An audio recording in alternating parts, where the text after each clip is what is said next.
The psychology of money ये book है Morgan Housel की, एक फाइनेंशियल राइटर जिसने पूरी दुनिया के मिलियंस ऑफ लोगों को पैसे की साइकोलॉजी समझाई है। मॉर्गन ने ईयर्स स्पेंड किए हैं ये स्टडी करने में कि लोग पैसे के साथ कैसे बिहेव करते हैं और क्यों स्मार्ट लोग भी डम फाइनेंशियल मिस्टेक्स करते हैं। ये स्टोरीज के थ्रू है, रियल एग्जाम्पल्स और साइकोलॉजी के थ्रू है, क्योंकि फॉर्मूलाज और स्प्रेडशीट्स तो सब जगह मिल जाएंगे, लेकिन ये समझ कि ह्यूमन माइंड पैसे के बारे में कैसे सोचता है ये रेयर है। और सबसे इंपॉर्टेंट बात, ये हर किसी के लिए है, चाहे तुम स्टूडेंट हो, प्रोफेशनल हो, बिजनेसमैन हो या सिंपली कोई जो अपनी फाइनेंशियल लाइफ बेटर बनाना चाहता हो। क्योंकि पैसे के मामले में सक्सेस का फॉर्मूला सबके लिए सेम नहीं होता। जो तुम्हारे लिए काम करता है वो किसी और के लिए नहीं करेगा, क्योंकि हम सबकी अलग एक्सपीरियंसेस हैं, अलग बैकग्राउंड्स हैं, अलग गोल्स और फियर्स हैं। और जब तक हम ये नहीं समझते तब तक हम पैसे के साथ ट्रूली स्मार्ट नहीं बन सकते। तो चलो शुरू करते हैं ये जर्नी, पैसे की साइकोलॉजी को समझने की journey. Chapter 1, no one's crazy. हर किसी का पैसे के बारे में अलग नजरिया क्यों होता है। दोस्तों, अगर तुम किसी को देखो और सोचो यार ये इतने स्टूपिड फाइनेंशियल डिसीजंस क्यों ले रहा है, तो रुको और थोड़ा पर्सपेक्टिव लो, क्योंकि जो तुम्हें क्रेजी लगता है वो उस पर्सन के लिए परफेक्टली रीजनेबल है। और इसकी वजह सिंपल है, हम सब की पैसे के साथ अलग अलग एक्सपीरियंसेस रही हैं और वो एक्सपीरियंसेस डिफाइन करती हैं कि हम पैसे के बारे में कैसे सोचते हैं। एक एग्जाम्पल लेते हैं। मान लो दो लोग हैं, एक का जन्म 1950 में हुआ, दूसरे का 1990 में। दोनों आज 2020 में इन्वेस्ट करना चाह रहे हैं स्टॉक मार्केट में। अब पहला पर्सन जो 1950 में बॉर्न हुआ, उसने क्या देखा अपनी लाइफ में? उसने 1970s की इन्फ्लेशन देखी जब प्राइसेस स्काई रॉकेट हो गए थे। उसने 1980s का बुल मार्केट देखा जब स्टॉक्स ने इनक्रेडिबल रिटर्न्स दिए। उसने 2000 का .com क्रैश देखा, 2008 का हाउसिंग क्राइसिस देखा। तो उसका एक्सपीरियंस बहुत वॉलेटाइल रहा, अप्स एंड डाउन्स भरा रहा। अब दूसरा पर्सन जो 1990 में बॉर्न हुआ, उसने क्या देखा? उसने मोस्टली स्टेबल इकोनॉमी देखी, कंसिस्टेंट ग्रोथ देखी, टेक्नोलॉजी बूम देखा। तो दोनों का परसेप्शन स्टॉक मार्केट के बारे में कंप्लीटली डिफरेंट होगा। पहला पर्सन कॉशियस होगा, कंजर्वेटिव होगा, क्योंकि उसने क्रैशेस देखे हैं। दूसरा पर्सन अग्रेसिव होगा, ऑप्टिमिस्टिक होगा, क्योंकि उसने मोस्टली ग्रोथ देखा है। तो अब अगर दोनों सेम इन्वेस्टमेंट अपॉर्चुनिटी के बारे में बात करें तो दोनों की ओपिनियन अलग होगी। और कोई गलत नहीं है, कोई क्रेजी नहीं है। एक और एंगल से देखें, मान लो एक पर्सन है जो पुअर फैमिली में पैदा हुआ, जिसने स्ट्रगल देखा। उसके लिए पैसा सिक्योरिटी और सेफ्टी है, पीस ऑफ माइंड है, तो वो सेव करेगा, रिस्क नहीं लेगा। और दूसरा पर्सन है जो रिच फैमिली में पैदा हुआ, जिसने कभी फाइनेंशियल स्ट्रगल फेस नहीं किया। उसके लिए पैसा फ्रीडम है, अपॉर्चुनिटी है, तो वो रिस्क लेगा, इन्वेस्ट करेगा, एक्सपेरिमेंट करेगा। अब अगर पहला पर्सन दूसरे को देखे तो सोचेगा ये पागल है, इतना रिस्क क्यों ले रहा है। और अगर दूसरा पहले को देखे तो सोचेगा ये इतना कंजर्वेटिव क्यों है, जो अपॉर्चुनिटी को मिस कर रहा है। लेकिन दोनों अपनी जगह पे सही हैं, क्योंकि दोनों ने अलग अलग लेसन सीखे हैं लाइफ से। और ये सिर्फ इंडिविजुअल लेवल पर नहीं, जनरेशन लेवल पर भी होता है। हमारे ग्रैंड पेरेंट्स की जनरेशन ने क्या देखा? Wars, famines, extreme poverty. तो उनके लिए पैसा बचाना सबसे इंपॉर्टेंट था। हर जगह पैसा मैटर करता है। वो वेस्ट नहीं करते थे, लग्जरीज नहीं खरीदते थे। अब हमारी जनरेशन ने क्या देखा? Globalisation, internet boom, startups. तो हमारे लिए पैसा बनाना इंपॉर्टेंट है, सेविंग से ज्यादा अर्निंग मैटर करती है। हम रिस्क लेते हैं, इन्वेस्ट करते हैं, एक्सपीरियंसेस पर खर्च करते हैं। तो अगर हमारे ग्रैंड पेरेंट्स हमें देखें तो सोचेंगे ये लोग इतना वेस्टफुल क्यों हैं, और अगर हम उन्हें देखें तो सोचेंगे ये लोग इतना माइजर क्यों हैं। लेकिन कोई गलत नहीं है, सब ने अपने टाइम के हिसाब से लेसन सीखे हैं। जो लोग फाइनेंशियली वेल ऑफ हैं, स्टेबल हैं, वो सोचते हैं लॉटरी खेलना स्टुपिडिटी है, और टेक्निकली वो सही है। लेकिन जो लोग फाइनेंशियली स्ट्रगलिंग हैं, लिमिटेड ऑप्शंस हैं, उनके लिए लॉटरी एक होप है, एक चांस है जिससे ओवरनाइट लाइफ चेंज हो सकती है। तो उनके लिए वो 50 रुपए का टिकट लॉजिकल है, क्योंकि ऑल्टरनेटिव्स और भी वर्स है। तो जब कोई कहता है लॉटरी खेलने वाले इरैशनल हैं, तो वो मिस कर रहे हैं ये समझना कि हर किसी का कॉन्टेक्स्ट अलग है। तो यहां से क्या लेसन निकलता है? पहला, जज मत करो दूसरों को उनके फाइनेंशियल डिसीजंस के लिए, क्योंकि तुम्हें उनकी पूरी स्टोरी नहीं पता, उनके एक्सपीरियंसेस नहीं पता, उनके फियर्स और होप्स नहीं पता। दूसरा, अपने आप को समझो, अपनी बायसेस को पहचानो, और वो एक्सपीरियंसेस सही या गलत नहीं है, वो बस तुम्हारी रियलिटी है। तीसरा, ये एक्सेप्ट करो कि financial advice one size fits all नहीं होती। जो किसी और के लिए काम करता है वो तुम्हारे लिए नहीं करेगा, क्योंकि तुम्हारे गोल्स अलग हैं, तुम्हारी रिस्क टॉलरेंस अलग है, तुम्हारी टाइमलाइन अलग है।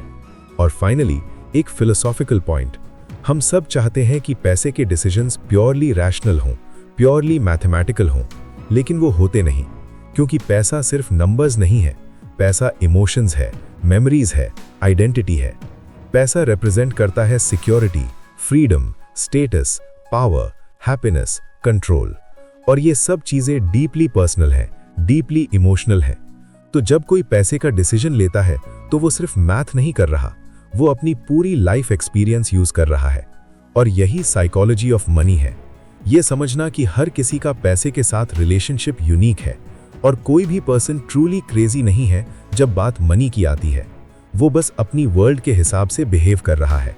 तो अगली बार जब तुम किसी का फाइनेंशियल डिसीजन समझ नहीं आए तो जज करने से पहले थोड़ा सोचो उस पर्सन ने क्या एक्सपीरियंसेस फेस किए होंगे, और शायद तब वो डिसीजन उतना क्रेजी नहीं लगेगा। Chapter 2, luck and risk, Bill Gates और उसके दोस्त की कहानी। दोस्तों, सक्सेस की कहानियां सुनना अच्छा लगता है। उसने कड़ी मेहनत की, फोकस्ड रहा और सक्सेसफुल हो गया।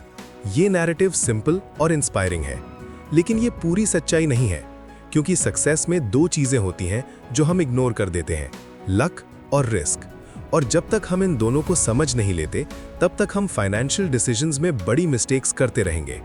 चलो बिल गेट्स से शुरू करते हैं। बिल गेट्स दुनिया के सबसे अमीर आदमी, माइक्रोसॉफ्ट के फाउंडर, टेक आइकन। सबको लगता है वो जीनियस था, हार्ड वर्किंग था, इसलिए सक्सेसफुल हुआ। और हाँ, ये सब सच है, लेकिन एक और सच है जो कम लोग जानते हैं। बिल गेट्स 1968 में जब 8th ग्रेड में था, तब उसके स्कूल, लेक साइड स्कूल ने कुछ एक्स्ट्रा ऑर्डिनरी किया। उन्होंने एक कंप्यूटर टर्मिनल खरीदा और स्टूडेंट्स को एक्सेस दे दिया। अब 1968 में ये बहुत रेयर था। उस टाइम पर दुनिया के यूनिवर्सिटीज में भी कंप्यूटर्स नहीं थे, और यहाँ एक हाई स्कूल में था। और सिर्फ यही नहीं, वो कंप्यूटर टाइम शेयरिंग सिस्टम था, मतलब Bill Gates real time programming सीख सकता था। तो इमेजिन करो 1968 में एक 13 साल का लड़का अनलिमिटेड कंप्यूटर एक्सेस के साथ। ये लक नहीं तो क्या है? और ये स्टोरी यहीं खत्म नहीं होती। बिल गेट्स के बेस्ट फ्रेंड का नाम था केंट एवंस। वो भी उतना ही स्मार्ट और पैशनेट था प्रोग्रामिंग के बारे में। बिल और केंट साथ में प्रोग्रामिंग करते थे, साथ में प्रोजेक्ट्स बनाते थे। लेकिन फिर 1972 में केंट की माउंटेनियरिंग एक्सीडेंट में डेथ हो गई। अब सोचो, अगर केंट जिंदा रहता तो क्या होता? शायद वो बिल के साथ माइक्रोसॉफ्ट स्टार्ट करता, शायद वो भी बिलियनियर बनता। लेकिन एक एक्सीडेंट ने सब बदल दिया।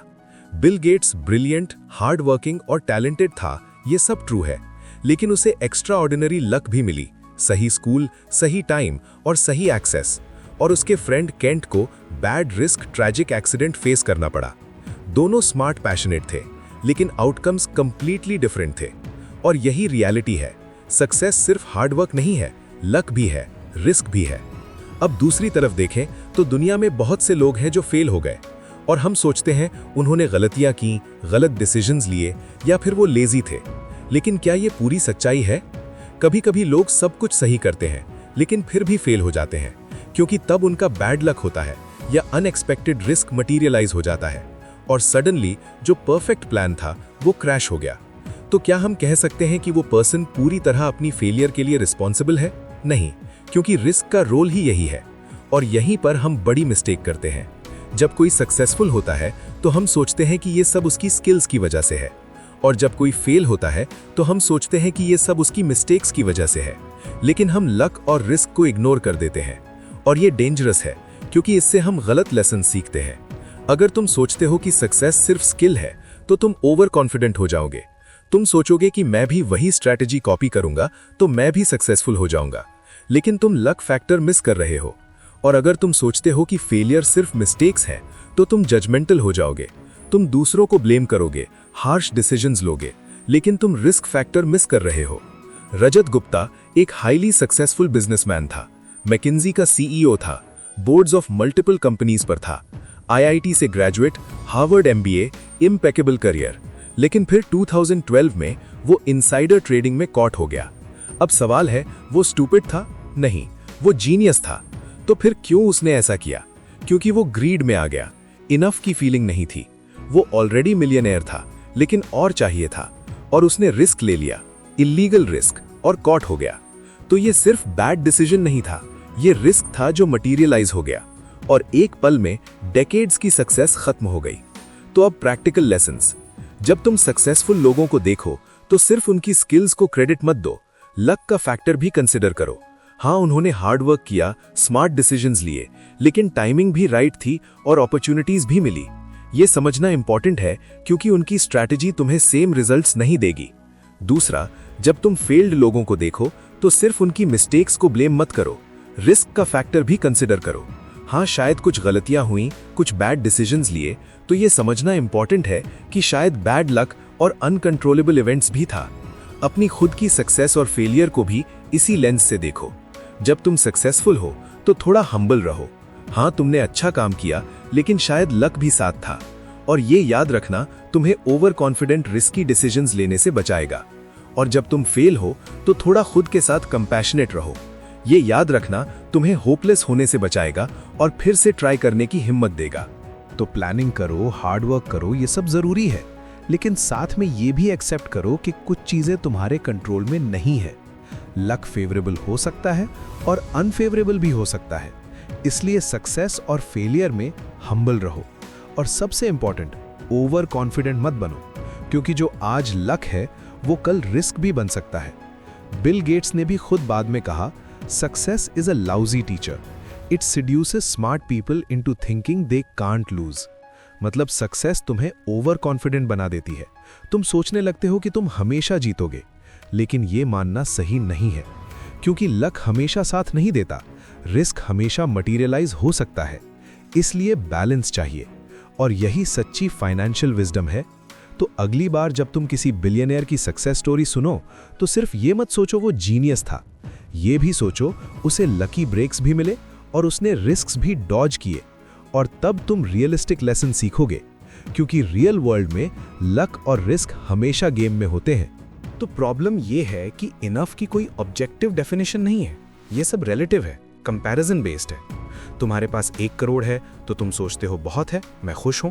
लेकिन फिर तुम किसी ऐसे से मिलते हो जिसके पास 10 करोड़ है, और अचानक तुम्हारा 1 करोड़ छोटा लगने लगता है। और फिर तुम ऐसे किसी से मिलते हो जिसके पास 100 करोड़ है, और अब तुम्हारा 1 करोड़ कुछ नहीं लगता है। और ये साइकिल एंडलेस है, क्योंकि हमेशा कोई ना कोई होगा जो तुमसे ज्यादा अमीर है, और अगर तुम उससे कंपेयर करोगे तो तुम कभी सेटिस्फाइड नहीं रहोगे। और सबसे बुरी बात यह है कि इस ज्यादा की चाह में लोग वो चीजें रिस्क करते हैं जो उनके पास है। रजत गुप्ता के पास था रिस्पेक्ट, रेप्यूटेशन, फैमिली, फ्रीडम, लेकिन उसने ये सब रिस्क किया और पैसे के लिए, जो एक्चुअली उसे जरूरत नहीं था। क्योंकि जो तुम्हारे पास है और जो तुम्हें जरूरत नहीं है, उसे पाने के लिए रिस्क करना ये कोई सेंस नहीं बनाता। वॉरेन बफेट ने एक बार कहा था, there is no reason to risk what you have and need for what you don't have and don't need.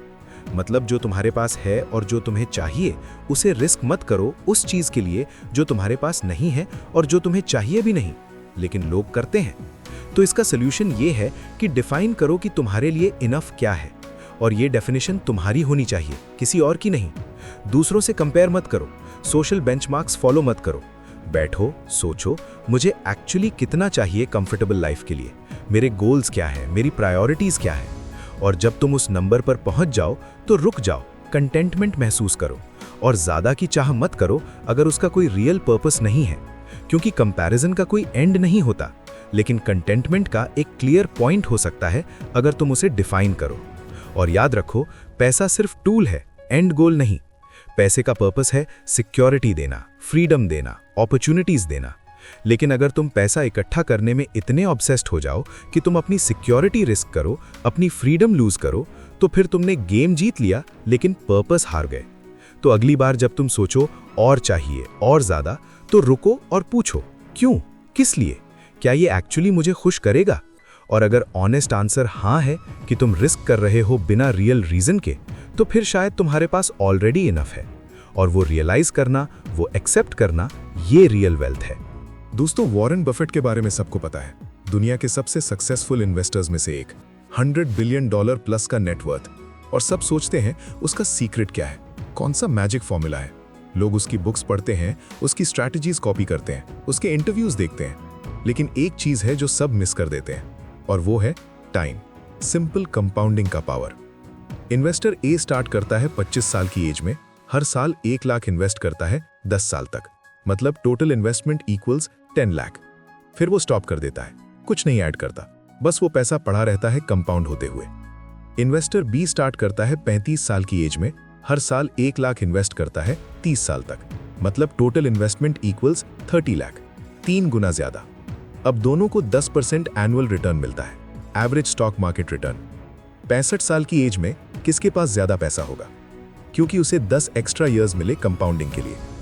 Investor ए का कॉर्पस होगा लगभग 1.8 करोड़, इन्वेस्टर बी का कॉर्पस होगा लगभग 1.6 करोड़। कम इन्वेस्टमेंट, ज्यादा टाइम इक्वल्स ज्यादा वेल्थ। और यही कंपाउंडिंग का मैजिक है। लेकिन यहाँ प्रॉब्लम ये है, कंपाउंडिंग इंट्यूटिव नहीं है। हमारा ब्रेन लीनियर सोचता है, एक्सपोनेंशियल नहीं। अगर मैं कहूँ हर दिन 1 किलोमीटर चलो, 30 दिन में 30 किलोमीटर चलोगे, सिंपल मैथ। लेकिन अगर मैं कहूँ 1 रुपया इन्वेस्ट करो, हर दिन डबल होगा, 30 दिन में कितना होगा, तो गैस करो, 100, 1000, 10,000? नहीं दोस्त, 53 करोड़ प्लस होगा। हाँ, 1 से 53 करोड़ सिर्फ 30 दिन में, अगर हर दिन डबल हो। और ये हमारे ब्रेन के लिए कॉम्प्रिहेंड करना मुश्किल है। इसीलिए लोग कंपाउंडिंग को अंडर एस्टिमेट करते हैं। और यहीं पर वॉरेन बफेट जानता है कि टाइम ही सबसे वैल्यूएबल एसेट है इन्वेस्टिंग में। इसीलिए उसने कभी रिटायरमेंट नहीं ली, कभी स्टॉप नहीं किया। 90 साल की एज में भी वो इन्वेस्ट कर रहा है, कंपाउंड कर रहा है, क्योंकि हर एक्स्ट्रा साल एक्सपोनेंशियल डिफरेंस बनाता है। और ये लेसन इतना सिंपल है, लेकिन कोई फॉलो नहीं करता। क्यों? क्योंकि लोग इम्पेशेंट हैं, उन्हें क्विक रिजल्ट्स चाहिए। मैंने 1 लाख इन्वेस्ट किया, अगले साल मुझे 10 लाख रुपए चाहिए। लेकिन कंपाउंडिंग ऐसे काम नहीं करती।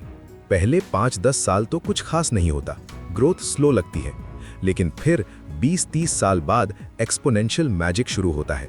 तो स्टार्ट करो जल्दी, चाहे अमाउंट छोटा हो। 500 रुपए महीना भी स्टार्ट करो अगर 5,000 रुपए नहीं कर सकते, क्योंकि टाइम ही सबसे इंपॉर्टेंट फैक्टर है, अमाउंट नहीं। पेशेंट रहो, कंसिस्टेंट रहो। कंपाउंडिंग को काम करने के लिए टाइम चाहिए, डेकेड्स चाहिए। अगर तुम हर साल स्ट्रैटेजी बदलोगे तो कंपाउंडिंग ब्रेक हो जाएगी। और स्टॉप मत करो, रिटायर मत करो इन्वेस्टमेंट से। जितना ज्यादा टाइम दोगे, उतना ज्यादा एक्सपोनेंशियल ग्रोथ मिलेगा। और फाइनली, रियलिस्टिक एक्सपेक्टेशंस रखो। पहले 10 साल बोरिंग लगेंगे, ग्रोथ स्लो लगेगी, लेकिन अगर तुमने पेशेंस रखा तो 20-30 साल बाद मैजिक देखोगे। वॉरेन बफेट का नेटवर्थ $100 बिलियन प्लस है, लेकिन उसका सीक्रेट कोई कॉम्प्लेक्स फॉर्मूला नहीं है। उसका सीक्रेट है consistency plus time plus compounding. और ये फॉर्मूला हर कोई यूज कर सकता है। बस पेशेंस चाहिए, डिसिप्लिन चाहिए और टाइम देने की विलिंगनेस चाहिए। तो अगली बार जब कोई कहे मुझे क्विक रिटर्न्स चाहिए, मैं वेट नहीं कर सकता, तो बताओ उसे ये चैप्टर, बताओ कंपाउंडिंग का मैजिक। क्योंकि वेल्थ बिल्डिंग एक मैराथन है, स्प्रिंट नहीं। और जो समझ गया ये बात, वो लाइफ में फाइनेंशियली सक्सेसफुल हो जाएगा। सर्वाइवल सबसे अंडररेटेड फाइनेंशियल स्किल है। लोग सोचते हैं मुझे 50% रिटर्न चाहिए हर साल, मुझे एक्सपोनेंशियल ग्रोथ चाहिए, लेकिन वो नहीं सोचते क्या होगा अगर 1 साल में 50% लॉस हो गया।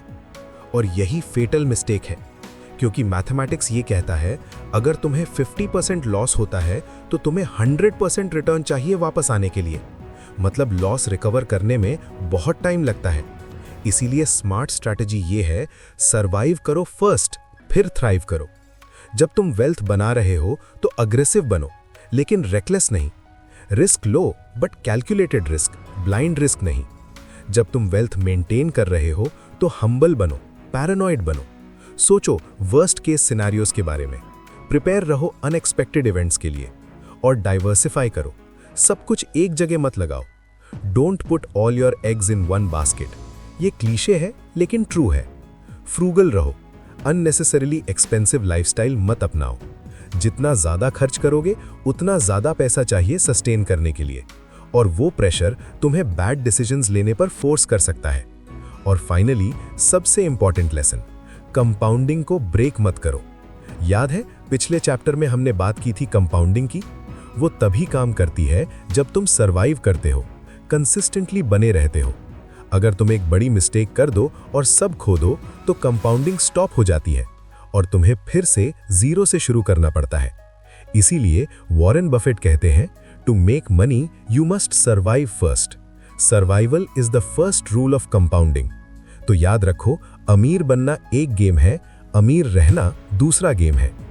दोनों गेम्स जीतने के लिए अलग अलग स्ट्रैटेजीज चाहिए, अलग अलग माइंडसेट्स चाहिए।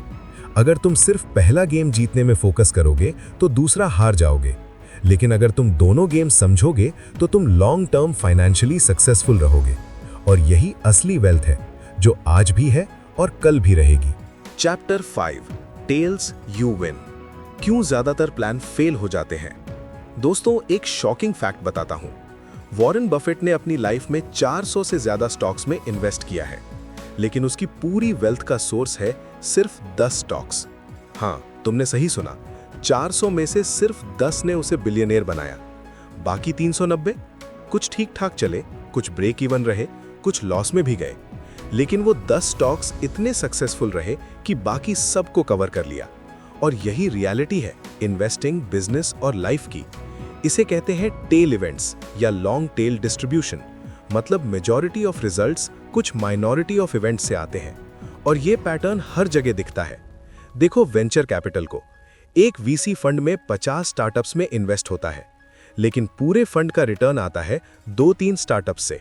बाकी 47-48 कुछ सर्वाइव करते हैं, ज्यादातर फेल हो जाते हैं, लेकिन वो 2-3 जो सक्सीड करते हैं वो इतना बड़ा रिटर्न देते हैं कि बाकी सबको कवर कर लेते हैं। अब सवाल है, तो क्या बाकी 390 इन्वेस्टमेंट्स वेस्ट थी? बाकी 47 स्टार्टअप्स फेलियर थी? बाकी 49,990 आर्टवर्क्स यूजलेस थी? बिल्कुल नहीं, क्योंकि तुम्हें नहीं पता होता कि कौन सा काम करेगा। वॉरेन बफेट को नहीं पता था कि कौन से 10 स्टॉक्स बिलियनियर बनाएंगे। उसे ट्राई करना पड़ा 400 बार, एक्सपेरिमेंट करना पड़ा, रिस्क लेनी पड़ी, और वो 390 फेलियर्स एक्चुअली स्टेपिंग स्टोन्स थीं उन 10 सक्सेसेस के लिए। तुम्हें लगता है डिज्नी सक्सेसफुल कंपनी है? जी हाँ, बिल्कुल है। लेकिन इंटरेस्टिंग बात यह है, डिज्नी ने हंड्रेड्स ऑफ मूवीज बनाई हैं और उनमें से ज्यादातर मॉडरेट सक्सेस या फ्लॉप रही हैं। लेकिन कुछ movies, Lion King, Frozen, Marvel franchises, Star Wars, इतनी बड़ी हिट हुई कि पूरी कंपनी को कैरी कर ली। और डिज्नी ये जानता है, इसीलिए वो कंटिन्यू करते हैं एक्सपेरिमेंटिंग, न्यू कंटेंट बनाते रहते हैं, क्योंकि वो जानते हैं हर 10 में से एक सुपर हिट होगी और वही काफी है। लोग सोचते हैं अगर मेरी 9 इन्वेस्टमेंट्स में से 5 फेल हो गई तो मैं बैड इन्वेस्टर हूं, या अगर मेरे 10 बिजनेस आइडियाज में से 7 काम नहीं किए तो मैं फेलियर हूं। लेकिन ये थिंकिंग गलत है, क्योंकि सक्सेस का फॉर्मूला ये नहीं है कि हर चीज काम करे। सक्सेस का फॉर्मूला ये है कि कुछ चीजें इतनी अच्छी चलें कि बाकी को कवर कर लें। Amazon को देखो, जेफ बेजोस की स्ट्रैटेजी क्या है? एक्सपेरिमेंट करो, फेल करो, लर्न करो, रिपीट करो। Amazon ने कितने प्रोडक्ट्स लॉन्च किए जो फ्लॉप हो गए? Fire phone, Amazon destinations, Amazon local. लेकिन Amazon वेब सर्विसेज AWS ने अकेले इतना प्रॉफिट दिया कि सब कवर हो गया। और जेफ बेजोस ये ओपनली कहते हैं, फेलियर्स को एक्सेप्ट करो, एम्ब्रेस करो, क्योंकि बिना फेलियर्स के तुम उस वन बिग सक्सेस तक नहीं पहुंच सकते। डाइवर्सिफाई करो, लेकिन समझ के साथ, क्योंकि तुम्हें नहीं पता कौन सा इन्वेस्टमेंट, कौन सा आइडिया, कौन सा स्किल हिट करेगा। तो मल्टीपल बेट्स लगाओ, डिफरेंट डायरेक्शंस में ट्राई करो। फेलियर्स को पर्सनली मत लो। अगर तुम्हारी 10 में से 7 चीजें फेल हो गईं तो ये नॉर्मल है, एक्सपेक्टेड है। वॉरेन बफेट ने 70 साल इन्वेस्ट किया, तब जाकर वो 10 बिग विनर्स मिले। अगर वो 5 साल में क्विट कर देता तो शायद वो विनर्स मिस हो जाते। बिग स्विंग्स के लिए रेडी रहो। जब कोई अपॉर्चुनिटी दिखे जो पोटेंशियली बहुत बड़ी हो सकती है तो उस पर बेट लगाओ, लेकिन साथ में ये भी एक्सेप्ट करो कि वो फेल भी हो सकती है, और ये ओके है, क्योंकि एक बिग सक्सेस बहुत सारी स्मॉल फेलियर्स को जस्टिफाई कर देती है। और फाइनली सबसे इंपॉर्टेंट लेसन, गेम में बने रहो। यही सर्वाइवल की इंपॉर्टेंस है जो हमने पिछले चैप्टर में डिस्कस की थी। अगर तुम कुछ फेलियर्स के बाद क्विट कर दोगे तो तुम कभी उस बिग विन तक नहीं पहुंचोगे जो तुम्हें ट्रांसफॉर्म कर सकती है। इसीलिए कंसिस्टेंसी चाहिए, रिजिलियंस चाहिए, कीप गोइंग एटीट्यूड चाहिए। तो अगली बार जब तुम्हें लगे कि मेरी बहुत सारी चीजें फेल हो रही हैं, तो डरो मत, डीमोटिवेट मत हो।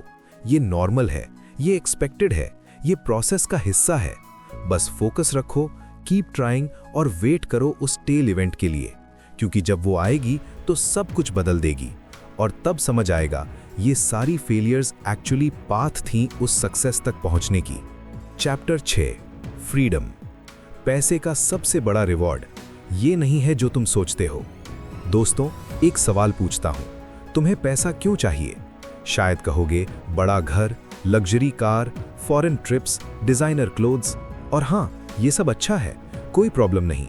लेकिन रिसर्च कहती है पैसे से मिलने वाली सबसे बड़ी खुशी ये नहीं है।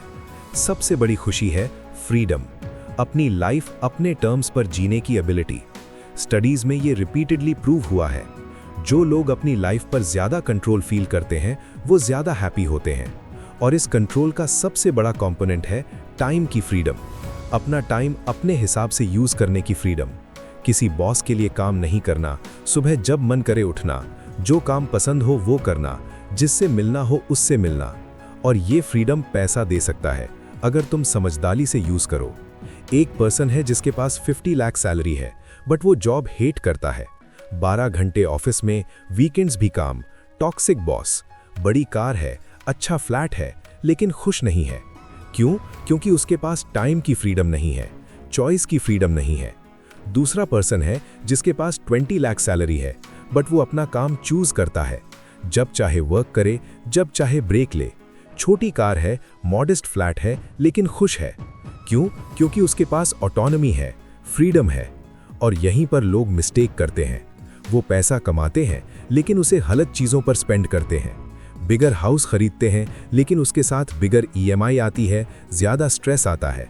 एक्सपेंसिव कार खरीदते हैं लेकिन उसके साथ मेंटेनेंस कॉस्ट आती है, लोन प्रेशर आता है। और अल्टीमेटली वो और ज़्यादा ट्रैप्ड फील करते हैं। फ्रीडम कम होती जाती है, खुशी कम होती जाती है। एक पावरफुल कोट है, जो तुम चाहो जब चाहो ये करने की एबिलिटी प्राइसलेस है।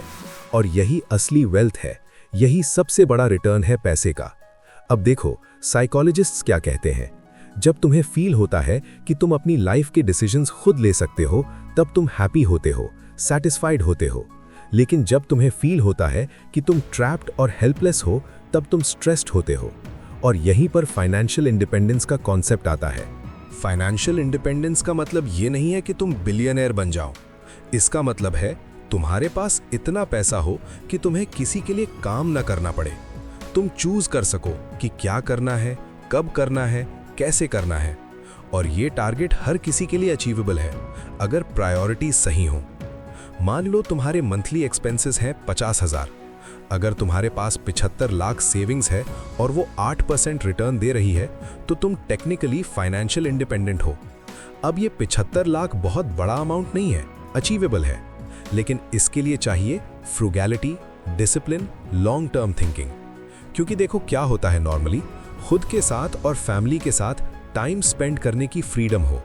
और सबसे पावरफुल बात, रिटायरमेंट का गोल ये नहीं होना चाहिए कि मैं काम नहीं करूंगा। गोल ये होना चाहिए कि मैं वो काम करूंगा जो मुझे पसंद है। क्योंकि ह्यूमंस को प्रोडक्टिव रहना पसंद है, कंट्रीब्यूट करना पसंद है, लेकिन फोर्स्ड प्रोडक्टिविटी नहीं। डिफाइन करो कि फ्रीडम तुम्हारे लिए क्या है। हर किसी की डेफिनेशन अलग होगी। कोई ट्रैवल करना चाहेगा, कोई फैमिली टाइम चाहेगा, कोई साइड प्रोजेक्ट्स परस्यू करना चाहेगा। कैलकुलेट करो कि उस फ्रीडम के लिए कितना चाहिए, कितनी सेविंग्स चाहिए, कितना पैसिव इनकम चाहिए, कितना रनवे चाहिए। जितनी सिंपल लाइफस्टाइल, उतनी जल्दी फ्रीडम मिलेगी। तो इन्वेस्ट करो फ्रीडम में, थिंग्स में नहीं। पैसे का अल्टीमेट पर्पस है तुम्हें वो लाइफ जीने देना जो तुम जीना चाहते हो। अगर पैसा तुम्हें स्ट्रेस दे रहा है, फ्रीडम छीन रहा है, तो तुम गेम गलत खेल रहे हो। तो अगली बार जब कोई पूछे पैसे से क्या खरीदोगे, तो जवाब दो फ्रीडम। क्योंकि यही सबसे वैल्यूएबल चीज है जो पैसा दे सकता है। और जिसने ये समझ लिया, उसने ट्रूली पैसे की साइकोलॉजी समझ ली। चैप्टर 7, तुम फरारी इसलिए खरीदते हो कि लोग इंप्रेस हों, लेकिन कोई नोटिस नहीं करता। तुमने कभी सोचा है, जब तुम किसी को फरारी या लैम्बोर्गिनी में देखते हो तो तुम क्या सोचते हो? शायद सोचते हो, वाओ कितनी कूल कार है, मुझे भी ऐसी कार चाहिए। लेकिन क्या तुम सोचते हो, वाओ ये पर्सन कितना कूल है, मैं इससे इंप्रेस्ड हूं? नहीं ना, तुम कार से इंप्रेस्ड होते हो, पर्सन से नहीं। और यही पैराडॉक्स है। लोग expensive cars, big houses, designer clothes क्यों खरीदते हैं? ज्यादातर लोग सोचते हैं लोग मुझे रिस्पेक्ट करेंगे, एडमायर करेंगे, इंप्रेस होंगे। लेकिन रियलिटी ये है, लोग तुम्हें नहीं, तुम्हारी चीजों को एडमायर करते हैं। और वो सोचते हैं, काश मेरे पास भी वो कार होती तो मैं भी कूल लगता। मतलब वो खुद को इमेजिन कर रहे हैं उस कार में, तुम्हें नहीं। जब तुम सड़क पर कोई पॉश देखते हो तो तुम क्या सोचते हो? वाओ ये पॉश ड्राइवर कितना सक्सेसफुल होगा, या वाओ मुझे भी पॉश चाहिए, तब मैं कूल लगूंगा। तुम ड्राइवर के बारे में नहीं सोचते, तुम खुद के बारे में सोचते हो उस कार में। और यही सबसे बड़ी वेल्थ डिस्प्ले की आयरनी है। लोग रिस्पेक्ट और एडमिरेशन पाने के लिए वेल्थ डिस्प्ले करते हैं, लेकिन जो एक्चुअली मिलता है जेलसी और कंपैरिजन। तुम 2 करोड़ की कार खरीदते हो लोगों को इंप्रेस करने के लिए, लेकिन लोग तुमसे इंप्रेस नहीं होते।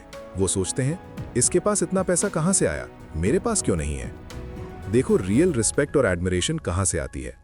वॉरेन बफेट दुनिया के सबसे अमीर लोगों में से एक, क्या वो फरारी ड्राइव करता है? नहीं, वो एक नॉर्मल कैडिलैक ड्राइव करता है। क्यों? क्योंकि वो हम्बल है, डाउन टू अर्थ है। उसकी मटेरियल पोजीशंस की वजह से नहीं। अगर तुम चाहते हो कि लोग तुम्हें रिस्पेक्ट करें तो एक्सपेंसिव थिंग्स खरीदना सोल्यूशन नहीं है। बेहतर सोल्यूशन है ह्यूमिलिटी, काइंडनेस, कॉम्पिटेंस, कंट्रीब्यूशन। ऐसी चीजें करो जो मैटर करती हैं, जो लोगों की हेल्प करती हैं, जो वैल्यू ऐड करती हैं। जितना ज्यादा तुम वेल्थ डिस्प्ले करोगे, उतना ज्यादा प्रेशर फील करोगे मेंटेन करने का। तुमने 50 लाख की कार खरीदी, अब तुम्हें उसको मेंटेन करना होगा, सर्विस करवानी होगी, फ्यूल भरना होगा।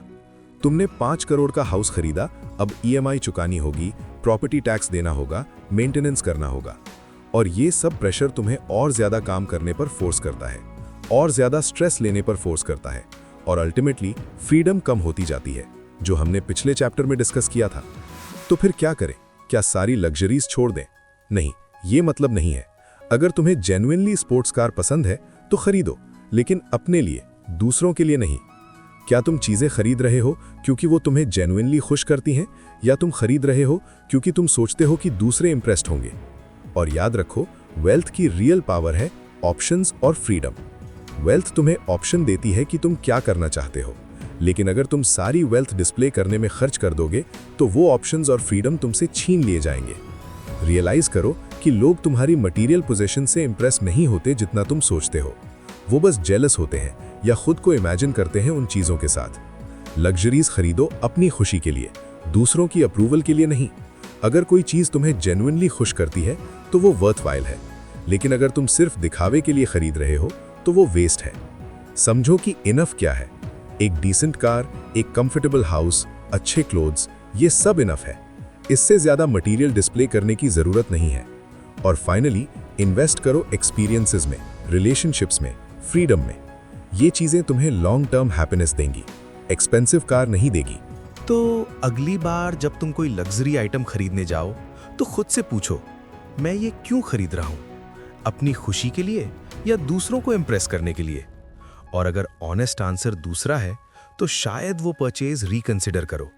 क्योंकि man in the car paradox याद रखो, लोग ड्राइवर को नहीं, कार को देखते हैं।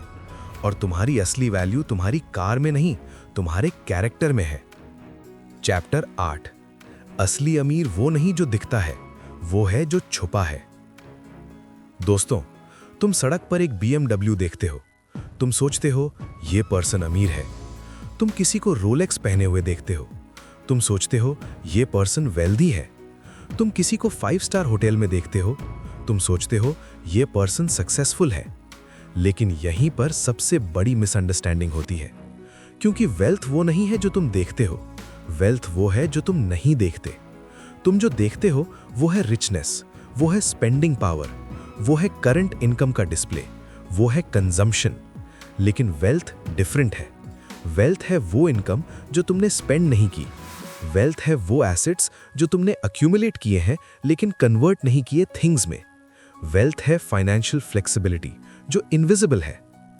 पर्सन ए 1 करोड़ सैलरी है, 90 लाख खर्च करता है हर साल, कार, हाउस, लाइफस्टाइल, तो तुम्हें लगता है वाओ ये बहुत अमीर है। पर्सन बी 50 लाख सैलरी है, 30 लाख खर्च करता है, 20 लाख सेव या इन्वेस्ट करता है, तो तुम्हें लगता है ये तो एवरेज है। लेकिन 10 साल बाद पर्सन बी के पास 2+ करोड़ कॉर्पस होगा। पर्सन ए के पास शायद 50-60 लाख रुपए होंगे, कुछ सेविंग्स। तो एक्चुअली कौन ज्यादा वेल्दी है? Person B. लेकिन दुनिया पर्सन ए को देखकर इंप्रेस होगी क्योंकि वो विजिबल है। और यहीं पर प्रॉब्लम शुरू होती है। हम वेल्थ को मेजर करते हैं विजिबल थिंग्स से, लेकिन असली वेल्थ इनविजिबल है, बैंक बैलेंस में, इन्वेस्टमेंट अकाउंट्स में, एसेट्स में। और सबसे आयरॉनिकल बात, असली वेल्दी लोग अक्सर वो होते हैं जो कम दिखाते हैं, क्योंकि वो समझते हैं कि wealth building requires restraint, requires saying no to consumption. जो एक्चुअल मिलियनेयर्स हैं उनमें से मेजॉरिटी क्या करते हैं? और वो मॉडेस्ट हाउसेज में रहते हैं, एक्सपेंसिव नेबरहुड्स में नहीं। यूज्ड कार्स चलाते हैं या mid range cars, luxury cars नहीं खरीदते। वो अपने क्लोथ्स खुद आयरन करते हैं, डिजाइनर ब्रांड्स नहीं पहनते। मतलब तुम सड़क पर उन्हें देखोगे तो नहीं लगेगा कि ये मिलियनेयर है। लेकिन रियलिटी यही है, रियल वेल्थ क्वाइट होती है। अब कॉन्ट्रास्ट देखो उन लोगों से जो रिच दिखते हैं। हाई सैलरी है लेकिन सेविंग्स कम है, एक्सपेंसिव लाइफस्टाइल है लेकिन नेटवर्थ कम है, दिखावा बहुत है लेकिन फाइनेंशियल सिक्योरिटी कम है। क्योंकि सोसाइटी हमें यही सिखाती है, सक्सेस दिखनी चाहिए। लेकिन ट्रूथ ये है, असली सक्सेस फाइनेंशियल इंडिपेंडेंस में है, विजिबल कंजम्पशन में नहीं। वेल्थ को रीडिफाइन करो अपने माइंड में। वेल्थ 2 करोड़ की कार नहीं है, वेल्थ है 2 करोड़ बैंक में जो तुमने कार पर नहीं खर्च किए। वेल्थ डिजाइनर क्लोथ्स नहीं है, वेल्थ है वो पैसा जो तुमने सिंपल क्लोथ्स पहनकर बचाया और इन्वेस्ट किया। दूसरों की मटेरियल पोजीशन से जेलस मत हो। तुम्हें नहीं पता उनकी असली फाइनेंशियल सिचुएशन क्या है। शायद वो डेट में है, शायद वो पेचेक टू पेचेक जी रहे हैं। तुम्हें हर किसी को बताने की जरूरत नहीं कि तुम्हारी इन्वेस्टमेंट कितनी है, सेविंग्स कितनी है। एक्चुअली जितना कम बताओगे उतना बेहतर। समझो कि ट्रू वेल्थ है ऑप्शंस और फ्लेक्सिबिलिटी। अगर तुम जॉब छोड़ सकते हो और 2 साल बिना इनकम के रह सकते हो, अगर तुम अनएक्सपेक्टेड इमरजेंसी को हैंडल कर सकते हो टेंशन के बिना, अगर तुम अपॉर्चुनिटीज पर बेट लगा सकते हो बिकॉज तुम्हारे पास बफर है, ये सब दिखता नहीं है लेकिन यही असली पावर है। और फाइनली याद रखो, वेल्थ बिल्डिंग एक सैक्रिफाइस है।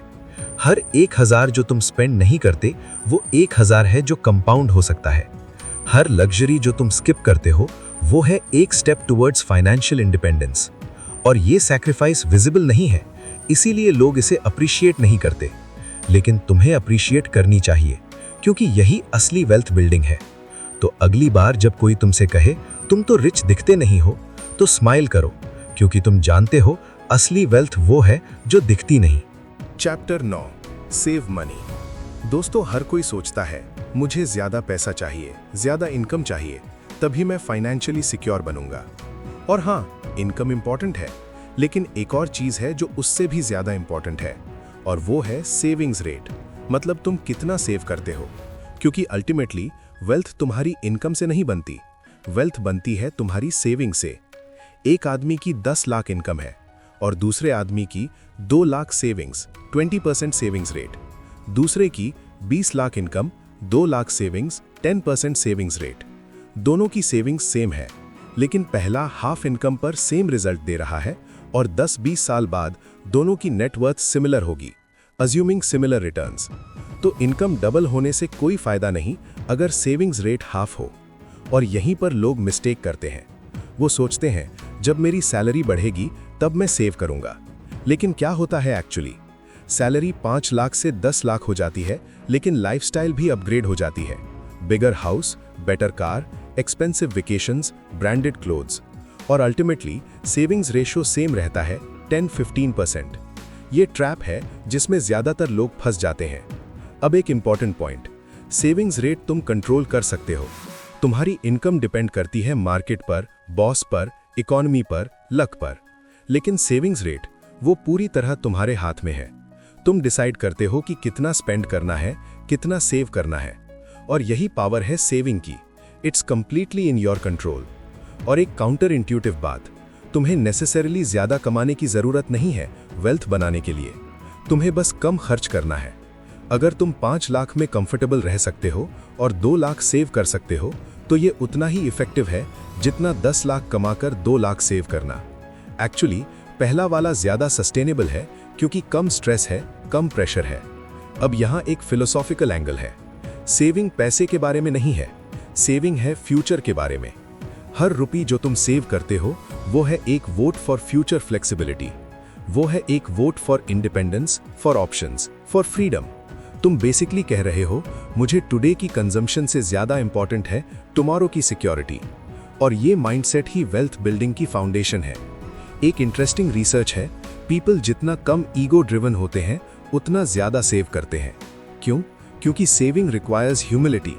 सेविंग रिक्वायर्स सेइंग मुझे लग्जरी कार की जरूरत नहीं है, मुझे डिजाइनर ब्रांड्स की जरूरत नहीं है। और ये ईगो को हर्ट करता है। लोग क्या सोचेंगे कि मैं सिंपल जी रहा हूं। लेकिन जो लोग इस ईगो को कंट्रोल कर लेते हैं वही एक्चुअली वेल्दी बनते हैं।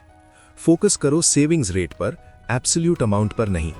अगर तुम 30% सेव कर रहे हो तो ये बहुत अच्छा है, चाहे अमाउंट 50,000 हो या 5 लाख। लाइफस्टाइल इन्फ्लेशन को रूथलेसली कंट्रोल करो।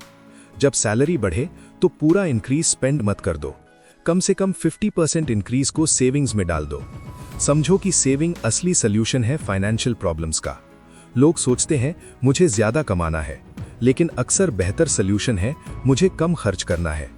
कोई और 1 करोड़ सेव कर रहा है और तुम 20 लाख, तो क्या हुआ? इंपॉर्टेंट ये है कि तुम कंसिस्टेंटली सेव कर रहे हो, डिसिप्लिन रख रहे हो। और फाइनली याद रखो सेविंग्स का पर्पस। पर्पस ये नहीं है कि तुम स्क्रूज बन जाओ और कभी इंजॉय नहीं करो। पर्पस ये है कि तुम लाइफ को अपने टर्म्स पर जी सको। और एक लास्ट पॉइंट, सेविंग हैबिट जितनी जल्दी शुरू करोगे उतना बेहतर। ये सिर्फ मनी के बारे में नहीं है, ये माइंडसेट के बारे में है। जब तुम यंग एज में सेविंग शुरू करते हो तो ये एक आइडेंटिटी बन जाती है। मैं वो पर्सन हूं जो सेव करता है, मैं वो पर्सन हूं जो डिसिप्लिन्ड है। और ये आइडेंटिटी तुम्हें लाइफ लॉन्ग सर्व करेगी। तो अगली बार जब कोई कहे ज्यादा कमाओ तो याद रखो ज्यादा सेव करो, शायद बेटर एडवाइस है। चैप्टर 10। दोस्तों, फाइनेंस की बुक्स पढ़ो तो सब कहेंगी B rational, follow the math, emotions को साइड करो। और टेक्निकली वो सही है।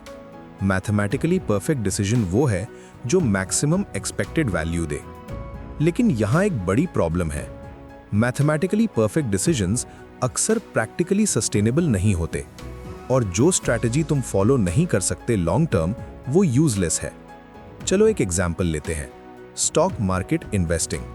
मैथमेटिकली तुम्हें 100% इक्विटी में इन्वेस्ट करना चाहिए इफ तुम्हारी टाइमलाइन 20+ ईयर्स है। क्यों? क्योंकि हिस्टोरिकली इक्विटी ने सबसे ज्यादा रिटर्न्स दिए हैं लॉन्ग टर्म में। लेकिन प्रैक्टिकली सोचो, अगर मार्केट 40% क्रैश हो जाए जैसा 2008 में हुआ और तुम्हारा 100 करोड़ पोर्टफोलियो 60 लाख हो जाए, क्या तुम सो पाओगे? क्या तुम होल्ड कर पाओगे या पैनिक सेल कर दोगे? अगर तुम पैनिक सेल करोगे तो वो मैथमेटिकली ऑप्टिमल स्ट्रैटेजी फेल्ड, क्योंकि तुम उसको फॉलो नहीं कर पाए इमोशनली। इसलिए बेटर स्ट्रैटेजी होती 70% इक्विटी प्लस 30% डेट। मैथमेटिकली ये थोड़ा कम ऑप्टिमल है, लेकिन प्रैक्टिकली ये ज्यादा सस्टेनेबल है, क्योंकि तुम पैनिक नहीं करोगे, होल्ड कर पाओगे। और अल्टीमेटली वो स्ट्रैटेजी जीतती है जो तुम एक्चुअली फॉलो कर सको, मैथमेटिकली परफेक्ट स्ट्रैटेजी नहीं। रीजनेबल डिसीजन वो है जो मैथमेटिकली परफेक्ट नहीं है लेकिन साइकोलॉजिकली कंफर्टेबल है। रीजनेबल डिसीजन वो है जो तुम्हें रात में सोने दे, स्ट्रेस ना दे, पैनिक न करवाए। और फाइनेंस में ये अप्रोच ज्यादा सक्सेसफुल होता है लॉन्ग टर्म में। मैथमेटिकली रेंटिंग ज्यादा सेंसिबल है बाइंग से, काफी केसेस में। क्यों? क्योंकि EMI plus maintenance plus property tax often rent से ज्यादा होता है। प्लस तुम्हारा पैसा लॉक्ड हो जाता है, लिक्विडिटी कम हो जाती है। तो रैशनल डिसीजन होता रेंट पर रहो, बाकी पैसा इन्वेस्ट करो। लेकिन प्रैक्टिकली सोचो, owning a house emotional security देता है, स्टेबिलिटी देता है, बिलोंगिंग देता है। ये फीलिंग मैथमेटिकली क्वांटिफाई नहीं हो सकती, लेकिन रियल है। तो अगर हाउस खरीदने से तुम्हें पीस ऑफ माइंड मिलता है, अगर ये तुम्हें सेटल फील करवाता है, सिक्योर फील करवाता है, तो वो रीजनेबल डिसीजन है, चाहे मैथमेटिकली ऑप्टिमल ना हो, क्योंकि लाइफ सिर्फ स्प्रेडशीट्स के बारे में नहीं है, लाइफ इमोशंस के बारे में भी है। और यहीं पर ट्रेडिशनल फाइनेंस एडवाइस फेल हो जाती है। वो ट्रीट करती है ह्यूमंस को रोबोट्स की तरह, just follow the optimal path. लेकिन ह्यूमंस रोबोट्स नहीं है। ह्यूमंस को फियर होता है, ग्रीड होता है, इनसिक्योरिटी होती है, अटैचमेंट होती है। और कोई भी फाइनेंशियल स्ट्रैटेजी जो इन इमोशंस को इग्नोर करे वो प्रैक्टिकल नहीं है। अगर 100% इक्विटी में इन्वेस्ट करने से तुम्हें नींद नहीं आती तो 70-30 या 60-40 स्प्लिट करो। हाँ, रिटर्न्स थोड़े कम होंगे थ्योरेटिकली, बट तुम कंसिस्टेंट रहोगे प्रैक्टिकली। अगर मंथली सिर्फ 50,000 का बर्डन फील होता है तो 30,000 करो। हाँ, कॉर्पस थोड़ा छोटा बनेगा, बट तुम कंटिन्यू कर पाओगे विदाउट स्ट्रेस। अगर टर्म इंश्योरेंस लेने के बावजूद तुम्हें ट्रेडिशनल इंश्योरेंस चाहिए सिक्योरिटी फील के लिए तो लो। हाँ, रिटर्न्स कम होंगे, बट तुम पीसफुली रह पाओगे। और याद रखो, रिग्रेट मिनिमाइजेशन भी इंपॉर्टेंट है। कभी कभी मैथमेटिकली सब ऑप्टिमल डिसीजन ठीक है अगर वो तुम्हें रिग्रेट से बचाता है। अगर तुमने हाउस नहीं खरीदा और लेटर रिग्रेट किया कि काश खरीद लिया होता, तो वो मेंटल कॉस्ट रियल है। अगर तुमने टू अग्रेसिव इन्वेस्ट किया और क्रैश में पैनिक सेल किया, तो वो लॉस रियल है। तो बेटर है स्लाइटली कंजर्वेटिव स्ट्रैटेजी लो जो तुम फॉलो कर सको पीसफुली। फाइनेंशियल एडवाइस को ब्लाइंडली फॉलो मत करो, कस्टमाइज करो अपने लिए। तुम्हारी रिस्क टॉलरेंस क्या है, तुम्हारी स्लीप एट नाइट फैक्टर क्या है, ये सब मैटर करता है। अपने आप को जानो, तुम्हारे स्ट्रेंथ्स क्या है, वीकनेसेस क्या है। अगर तुम मार्केट टाइमिंग में बैड हो तो रेगुलर SIP करो, don't try to be smart. अगर तुम वॉलेटिलिटी हैंडल नहीं कर सकते तो डेट बढ़ा दो एलोकेशन में। और फाइनली, समझो कि परफेक्शन का चेस करना काउंटर प्रोडक्टिव हो सकता है। समटाइम्स गुड इनफ स्ट्रैटेजी जो सस्टेनेबल है वो परफेक्ट स्ट्रैटेजी से बेहतर है जो सस्टेनेबल नहीं है। तो अगली बार जब कोई एक्सपर्ट कहे ये मैथमेटिकली ऑप्टिमल है, तो पूछो क्या ये प्रैक्टिकली सस्टेनेबल भी है मेरे लिए, क्योंकि फाइनेंस में रीजनेबल होना रैशनल होने से ज्यादा इंपॉर्टेंट है। Chapter 11 surprise. दोस्तों, एक बहुत इंटरेस्टिंग बात है फ्यूचर प्रेडिक्शंस के बारे में। हम सोचते हैं हिस्ट्री से सीख लो, पास्ट डेटा एनालाइज करो, पैटर्न्स देखो और फ्यूचर प्रेडिक्ट कर लो। और हाँ, हिस्ट्री वैल्यूएबल है, पास्ट डेटा इंपॉर्टेंट है, लेकिन यहाँ एक फंडामेंटल प्रॉब्लम है। हिस्ट्री में जो सबसे इंपॉर्टेंट इवेंट्स हुए हैं वो वही हैं जिनका किसी ने प्रेडिक्ट नहीं किया था। 9/11 अटैक्स किसी ने प्रेडिक्ट किया था? नहीं। 2008 फाइनेंशियल क्राइसिस, कितने इकोनॉमिस्ट्स ने वार्निंग दी थी? बहुत कम।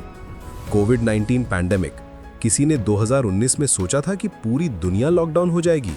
नहीं। ये सब इवेंट्स जिन्होंने वर्ल्ड को फंडामेंटली बदल दिया, सब सरप्राइजेस थे। और यहाँ प्रॉब्लम ये है, ये सरप्राइज इवेंट्स ही सबसे ज्यादा इंपैक्ट डालती हैं। लेकिन अनएक्सपेक्टेड इवेंट्स ये पोर्टफोलियो को बना या बिगाड़ सकती हैं, ये इकोनॉमीज को ट्रांसफॉर्म कर सकती हैं। अब सोचो, अगर सबसे इंपॉर्टेंट इवेंट्स अनप्रेडिक्टेबल हैं, तो हिस्ट्री से फ्यूचर प्रेडिक्ट करने की कितनी वैल्यू है? और यहीं पर हम मिस्टेक करते हैं। हम पास्ट डेटा को देखकर एक्सट्रापोलेट करते हैं, ये ट्रेंड कंटिन्यू करेगा। तो क्या करें? क्या प्लानिंग बंद कर दें क्योंकि फ्यूचर अनप्रेडिक्टेबल है? नहीं, बिल्कुल नहीं। लेकिन अप्रोच बदलनी होगी। अगर तुम 1950 में होते और तुमसे पूछा जाता अगले 50 साल की बिगेस्ट इवेंट्स क्या होंगी, तो तुम शायद कहते more wars, political changes, economic cycles.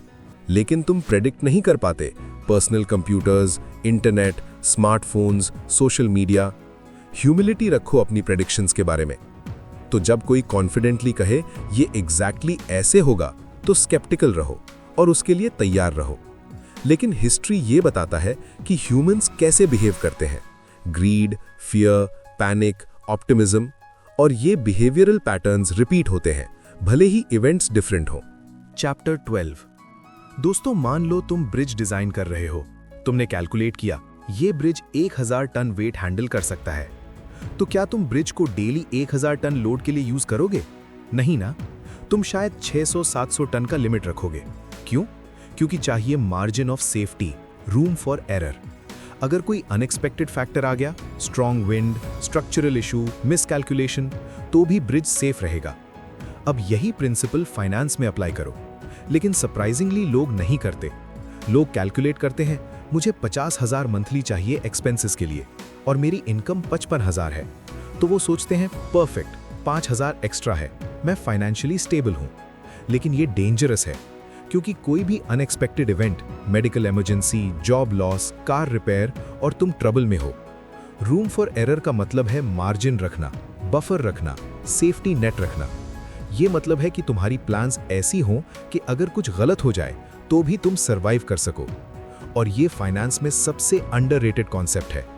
अगर तुम्हारे मंथली एक्सपेंसेस 50,000 हैं तो स्टैंडर्ड एडवाइस है 6 मंथ्स का इमरजेंसी फंड रखो, मतलब 3 लाख। लेकिन बेटर अप्रोच होगा 12 मंथ्स रखो, मतलब 6 लाख।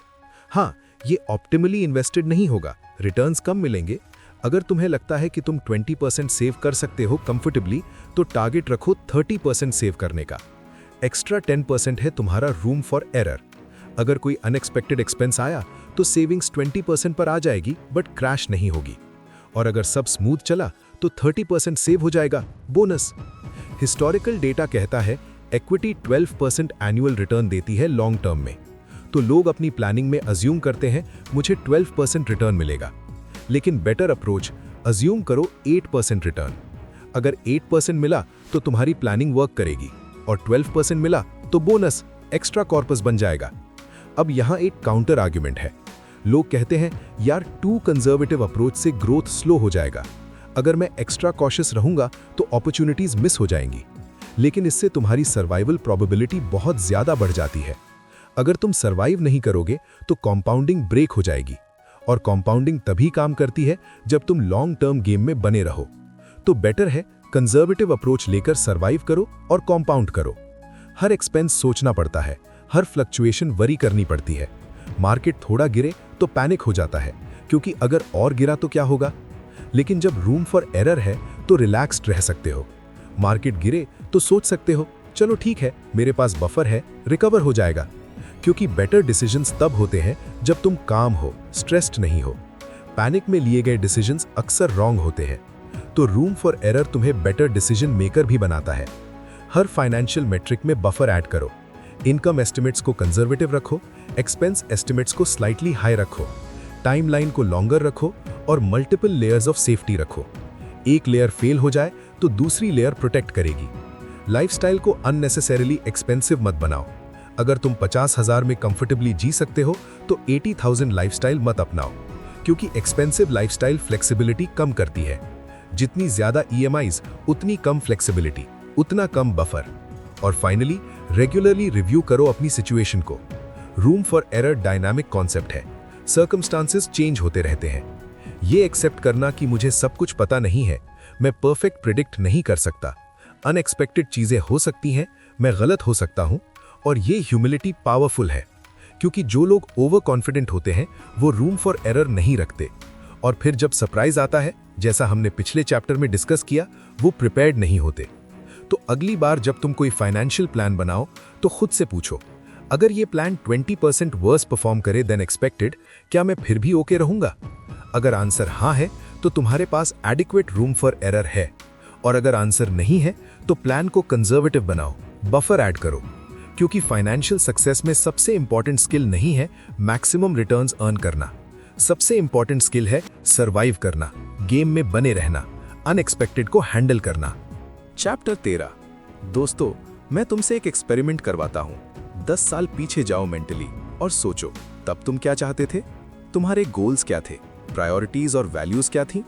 और अब आज से कंपेयर करो। चांसेस हैं बहुत कुछ बदल गया है। जो चीजें 10 साल पहले इंपॉर्टेंट लगती थी वो अब नहीं लगती, और यही रियलिटी है।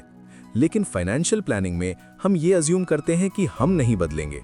हम लॉन्ग टर्म प्लान्स बनाते हैं, ये मेरा 30 ईयर गोल है, लेकिन भूल जाते हैं कि 30 साल में हम कंप्लीटली डिफरेंट पर्सन हो जाएंगे।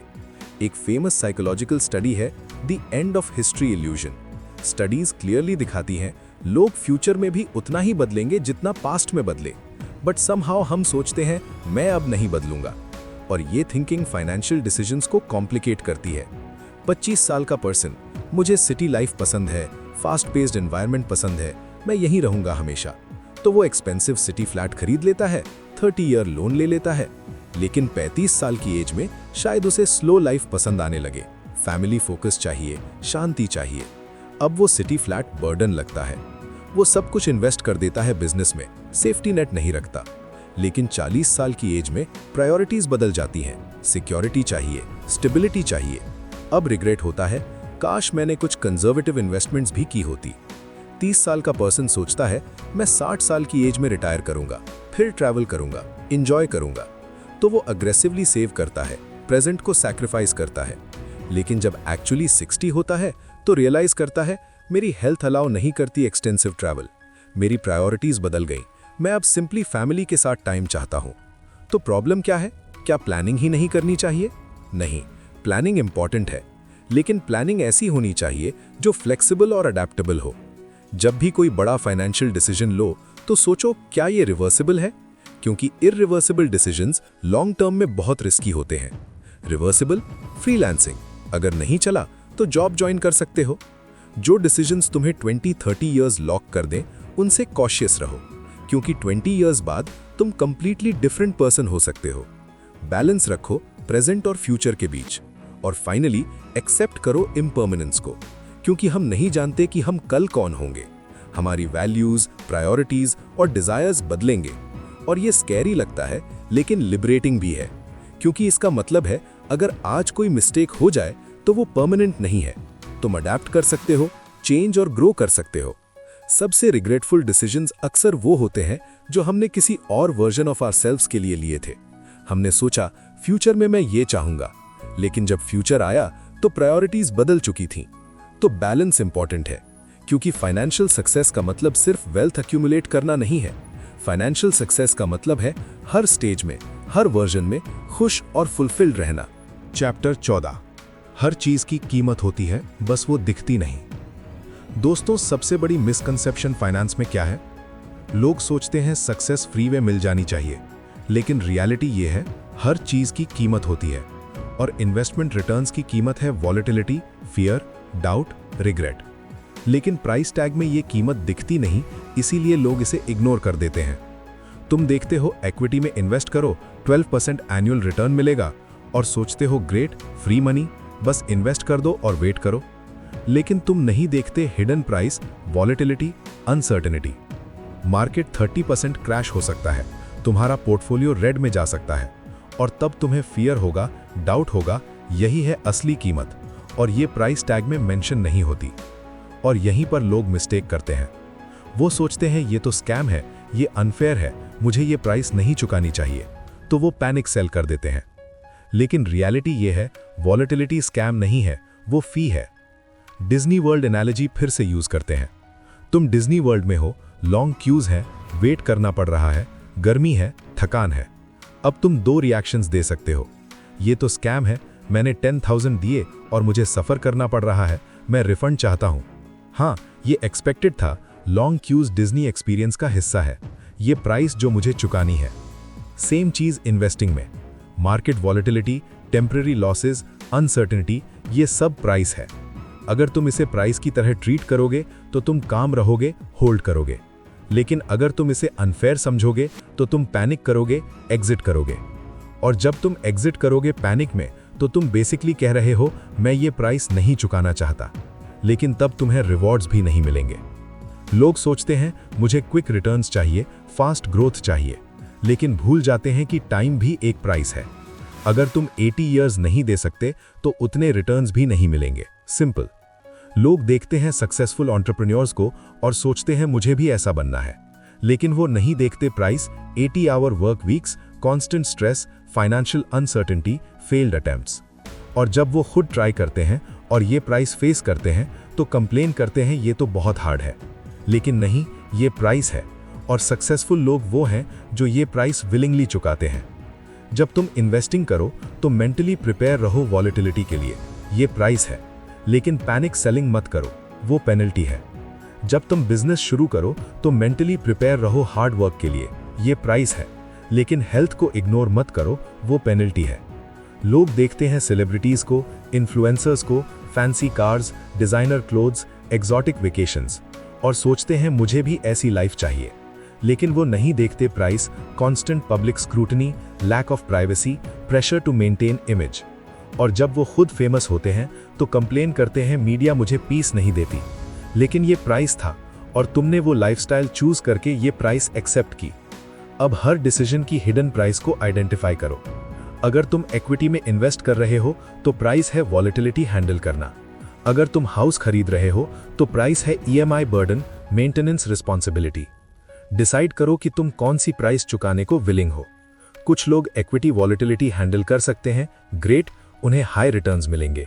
कुछ लोग नहीं कर सकते, फाइन, उन्हें डेट में रहना चाहिए, कम रिटर्न्स एक्सेप्ट करने चाहिए। कोई गलत नहीं है, बस ऑनेस्ट रहो अपने आप से कि तुम क्या प्राइस चुका सकते हो। प्राइस को प्राइस की तरह ट्रीट करो, पनिशमेंट की तरह नहीं। मार्केट क्रैश हुआ, ये पनिशमेंट नहीं है, ये एडमिशन फी है। लोग चाहते हैं मुझे इक्विटी जैसे रिटर्न्स चाहिए बट बिना वॉलेटिलिटी के, लेकिन ऐसा नहीं होता। रिटर्न्स और रिस्क लिंक्ड है। अगर रिस्क नहीं चुकाना चाहते तो रिटर्न्स भी कम मिलेंगे। और फाइनली समझो कि सक्सेसफुल लोग वो नहीं हैं जिन्हें प्राइस नहीं चुकानी पड़ी। सक्सेसफुल लोग वो हैं जिन्होंने प्राइस विलिंगली चुकाई और कंप्लेन नहीं किया। और ये दोनों तरफ अप्लाई होता है। तुम फाइनेंशियल प्राइस चुकाते हो समथिंग खरीदने के लिए और तुम साइकोलॉजिकल प्राइस चुकाते हो रिटर्न्स अर्न करने के लिए। दोनों प्राइसेस रियल हैं, दोनों वैलिड हैं। तो अगली बार जब मार्केट क्रैश हो और तो पैनिक मत करो, बस रिमेंबर करो ये प्राइस है और मैं ये प्राइस चुकाने को विलिंग हूं लॉन्ग टर्म रिवॉर्ड्स के लिए। क्योंकि फाइनेंस में नथिंग इज फ्री, और जो लोग ये समझ लेते हैं वही एक्चुअली सक्सेसफुल होते हैं। चैप्टर 15। दोस्तों, स्टॉक मार्केट में सबसे डेंजरस मिस्टेक क्या है? ये सोचना कि सब एक ही गेम खेल रहे हैं। लेकिन रियलिटी ये है, हर किसी का अपना गेम है, अपने रूल्स, टाइमलाइन है। और जब तुम किसी और का गेम खेलने लगते हो तब ट्रबल शुरू होती है। 3 लोग, तीनों सेम स्टॉक में इन्वेस्ट है, लेकिन तीनों अलग अलग गेम्स खेल रहे हैं। डे ट्रेडर के लिए कंपनी फंडामेंटल्स मैटर नहीं करते, उसे बस शॉर्ट टर्म मोमेंटम चाहिए। लॉन्ग टर्म इन्वेस्टर के लिए business model, competitive advantage, management matter करता है। टेक स्टॉक्स स्काई हाई जा रहे थे, हर दिन 20-30% अप। लॉन्ग टर्म इन्वेस्टर्स देख रहे थे ये वैल्यूएशंस मेक नो सेंस, लेकिन लोग पैसे बना रहे हैं। तो उन्होंने सोचा शायद मैं रॉन्ग हूं, शायद मुझे भी जंप करना चाहिए। और जब उन्होंने जंप किया तब बबल बर्स्ट हो गया। क्यों हुआ ये? क्योंकि वो अपना गेम छोड़कर दूसरों का गेम खेलने लगे। डे ट्रेडर्स और शॉर्ट टर्म स्पेक्युलेटर्स के लिए वैल्यूएशंस मैटर नहीं करती थी। उनका गेम था जब तक मोमेंटम है राइड करो फिर एग्जिट कर जाओ। लेकिन लॉन्ग टर्म इन्वेस्टर्स ने उनका गेम खेलने की कोशिश की, और जब बबल बर्स्ट हुआ तो डे ट्रेडर्स तो निकल गए बट लॉन्ग टर्म इन्वेस्टर्स फंस गए, क्योंकि वो किसी और की टाइमलाइन पर प्ले कर रहे थे। अब एक और एंगल देखो, सोशल मीडिया और फोमो। तुम इंस्टाग्राम पर देखते हो मेरे फ्रेंड ने क्रिप्टो में 500% रिटर्न बनाया, और तुम सोचते हो मैं क्या कर रहा हूं बोरिंग इंडेक्स फंड्स में, मुझे भी क्रिप्टो में जंप करना चाहिए। लेकिन तुम नहीं जानते तुम्हारे फ्रेंड का गेम क्या था। शायद वो गैम्बलर है, उसने हाई रिस्क ली, लक से हिट हो गया। लेकिन तुम्हारा गेम अलग है, तुम्हें स्टेबल ग्रोथ चाहिए, तुम रिस्क नहीं ले सकते। फिर भी तुम उसका गेम खेलने की कोशिश करते हो, और या तो तुम लॉस कर बैठते हो या फिर लगातार स्ट्रेस्ड रहते हो, क्योंकि वो गेम तुम्हारे लिए डिजाइन नहीं था। तो समझने वाली बात यह है, मार्केट में हर कोई अलग गेम खेल रहा है और सबका गेम वैलिड है, कोई गलत नहीं है, कोई सही नहीं है। लेकिन इंपॉर्टेंट यह है कि तुम अपना गेम खेलो, किसी और का नहीं। अपनी टाइमलाइन डिसाइड करो, तुम्हें पैसा कब चाहिए, 1 साल में, 5 साल, 10 साल में। ये क्लियर होना चाहिए, क्योंकि यही तुम्हारे स्ट्रैटेजी को डिसाइड करेगा। अपनी रिस्क टॉलरेंस समझो, कितना लॉस तुम हैंडल कर सकते हो विदाउट पैनिकिंग। अगर 30% ड्रॉडाउन तुम्हें स्लीपलेस नाइट्स देता है तो हाई रिस्क स्ट्रैटेजीज तुम्हारे लिए नहीं है। अपने गोल्स को क्लैरिफाई करो, कितना पैसा इन्वेस्ट कर सकते हो, कितना टाइम दे सकते हो। ऑनेस्ट रहो अपने लिमिटेशंस के बारे में। और finally stick to your game. जब मार्केट वॉलेटाइल हो, जब दूसरे लोग क्रेजी रिटर्न्स बना रहे हो, तब भी याद रखो ये उनका गेम है, मेरा नहीं। मेरा गेम अलग है और मैं अपने गेम में सक्सेसफुल हूँ। और फाइनेंस में ये बहुत ट्रू है। अगर तुम अपने रिटर्न्स को दूसरों से कंपेयर करोगे तो हमेशा कोई मिलेगा जो ज्यादा बना रहा होगा। लेकिन अगर तुम अपने गेम पर फोकस करोगे तो पीस होगी, कंसिस्टेंसी होगी, लॉन्ग टर्म सक्सेस होगी। सोशल मीडिया पर दिखने वाले सक्सेस स्टोरीज से इन्फ्लुएंस्ड मत हो। तुम्हें पूरी पिक्चर नहीं पता, उनके रिस्क्स, उनका टाइमलाइन, उनकी लक। मार्केट मूवमेंट्स को देखकर अपनी स्ट्रैटेजी मत बदलो। अपने परफॉर्मेंस को खुद से कंपेयर करो, दूसरों से नहीं। क्या मैं अपने गोल्स के टूवर्ड्स प्रोग्रेस कर रहा हूं? यही इंपॉर्टेंट क्वेश्चन है। और फाइनली, समझो कि फाइनेंशियल सक्सेस का डेफिनेशन हर किसी के लिए अलग है। चैप्टर 16। दोस्तों, ह्यूमंस फैसिनेटिंग क्रीचर्स हैं। हम लॉजिकल होना चाहते हैं, रैशनल होना चाहते हैं, डेटा ड्रिवन होना चाहते हैं, लेकिन जब बात मनी की आती है तो हम सबसे इरैशनल हो जाते हैं। और सबसे इंटरेस्टिंग बात, हम कंप्लीट नॉनसेंस पर भी बिलीव कर लेते हैं। हर साल थाउजेंड्स ऑफ एक्सपर्ट्स प्रेडिक्शंस करते हैं, मार्केट कहाँ जाएगा, लेकिन फिर भी लोग इन प्रेडिक्शंस को सीरियसली लेते हैं, इन पर एक्ट करते हैं। क्यों? क्योंकि हम चाहते हैं बिलीव करना कि फ्यूचर प्रिडिक्टेबल है। हम चाहते हैं कंट्रोल, कंफर्ट, और जब कोई कॉन्फिडेंट एक्सपर्ट आकर कहता है मुझे पता है फ्यूचर में क्या होगा, तो हम डेस्परेटली बिलीव करना चाहते हैं, भले ही लॉजिकली हम जानते हों कि ये इम्पॉसिबल है। ऐसी स्टोरीज जो लॉजिकली गलत है लेकिन इमोशनली अपीलिंग है, और हम उन पर बिलीव कर लेते हैं क्योंकि वो हमें अच्छा फील करवाती हैं। हम पैटर्न्स देखना चाहते हैं, नैरेटिव्स बनाना चाहते हैं, कॉज एंड इफेक्ट रिलेशनशिप्स चाहते हैं, भले ही वो एग्जिस्ट नहीं करती हों। जब हम फॉल्स नैरेटिव्स पर बिलीव करते हैं तो हम बैड डिसीजंस लेते हैं। अगर तुम बिलीव करते हो कि मार्केट टाइमिंग पॉसिबल है तो तुम कॉन्स्टेंटली बाय सेल करोगे और रिटर्न्स मिस करोगे। अगर कोई तुम्हें बहुत कॉन्फिडेंट तरीके से कुछ बता रहा है, ये 100% होगा, मुझे कंफर्म पता है, तो रेड फ्लैग है। जब कोई क्लेम करे ये स्ट्रैटेजी 50% रिटर्न्स देती है, तो पूछो कितने टाइम पीरियड में, कितने रिस्क के साथ, क्या ये रेप्लिकेबल है, क्या बायस है डेटा में। और फाइनली, एक्सेप्ट करो अनसर्टेनिटी को, क्योंकि फिर तुम फॉल्स सर्टेनिटी के पीछे नहीं भागोगे, रियलिस्टिक अप्रोच लोगे, क्योंकि कंफर्मेशन बायस बहुत स्ट्रांग होता है। याद रखो, फाइनेंशियल मीडिया की जॉब है अटेंशन ग्रैब करना, एक्यूरेसी नहीं। ये सब टूल्स हैं अनसर्टेन फ्यूचर में नेविगेट करने के लिए। दोस्तों, हमने कंप्लीट जर्नी की। द साइकोलॉजी ऑफ मनी सिर्फ फाइनेंस बुक नहीं है, ये ह्यूमन बिहेवियर की बुक है, साइकोलॉजी की बुक है, विजडम की बुक है। अब सवाल है, तुम क्या करोगे इन लेसन्स के साथ? क्या सिंपली पढ़ लिया और भूल जाओगे, या एक्चुअली अप्लाई करोगे, अपनी लाइफ में चेंजेस लाओगे? याद रखो, नॉलेज पावर नहीं है, अप्लाइड नॉलेज पावर है। तो चुनो कुछ लेसन्स जो तुम्हें सबसे ज्यादा रेजोनेट करती हैं और उन्हें इंप्लीमेंट करो, एक एक करके, धीरे धीरे। पैसे की साइकोलॉजी समझना एक जर्नी है, डेस्टिनेशन नहीं। तुम सीखते रहोगे, ग्रो करते रहोगे, इवॉल्व करते रहोगे, और यही ब्यूटी है इस जर्नी की। तो शुरू करो आज, अभी, इसी मोमेंट से, और बनाओ अपनी फाइनेंशियल स्टोरी एक ऐसी स्टोरी जो ट्रूली तुम्हारी हो।